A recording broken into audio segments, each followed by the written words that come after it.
All right, Trey. So you mentioned venture capital earlier. You raised some money, I guess, from Y Combinator. That was the first kind of check that went in to That was your the company? first $12,000. So back then they only gave you $12,000. So, Cool. So that lasted a few weeks. I mean, that lasted like 6 months because we were just living cheaply back then. Nice. And it wasn't here in the Valley. Let's see, we were first in Boston, and then we worked out of my parents' house in Palo Alto for a bit, and then I guess we used our Y Combinator funding to get an apartment in the city. Got it. So it was actually really much cheaper rent back then, Right. 10 years ago. Yeah. Was it, did you notice you have to go and fetch the venture capitalists for further rounds, or they just saw the growth and they kind of came knocking? So before we launched, we tried to get meetings with venture capitalists. No one wanted to talk to us or meet with us, took us seriously. And then we launched the service. We had amazing growth in the first few weeks, and then we basically just had all the venture capitalists reaching out to us. So my phone was ringing like 3 times a day from venture capitalists trying to invest. And I think, the lesson there is like, if you actually have a product and you have traction, it's much, much easier to raise funding than if you're just starting from scratch and just have a PowerPoint. Would you say that created a bit of leverage? You reached out to them, they said no, but then they're reaching back out to you. Is that a good opportunity to raise your valuation, or you kept it the same, basically? Yeah, we were getting such good offers and such interest that we did raise around pretty quickly. Like we actually had a bidding war going between venture capitalists, which it was a unique situation at the time, right? There weren't as many companies back then, and not as many companies had that much early traction as us. So we were able to pull off a really high valuation early on, and I think we raised just because we had that like unique circumstance.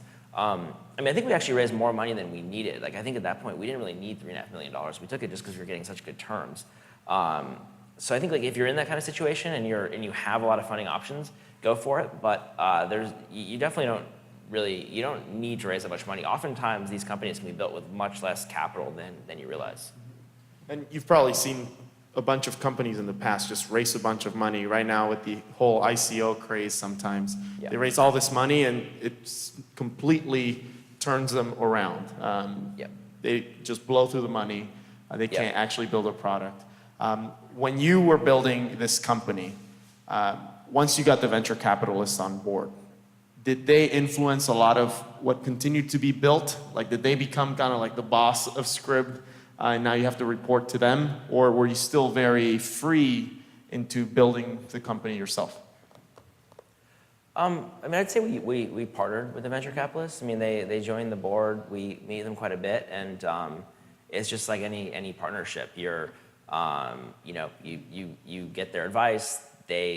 They're involved with the company, and in some ways you work close together. In some ways we have a lot of autonomy. Just like any partnership in terms of partnering with someone or hiring someone, you just work together in the best way possible. You raised your last round, I think $22 million. Is that correct? I think it was like 25. But okay. Yeah. In 2015, you haven't raised since. Mm-hmm. I also read that you guys were profitable at one point. Mm-hmm. One of the questions that I often get is, okay, venture capitalists, put money in, mm-hmm. and the liquidity event will be when the company gets acquired or if the company goes, IPO. Mm-hmm. For the vision that you have for your company, what is that exit strategy, or how do you keep these investors, still interested in this company? When do they see the returns, basically? We're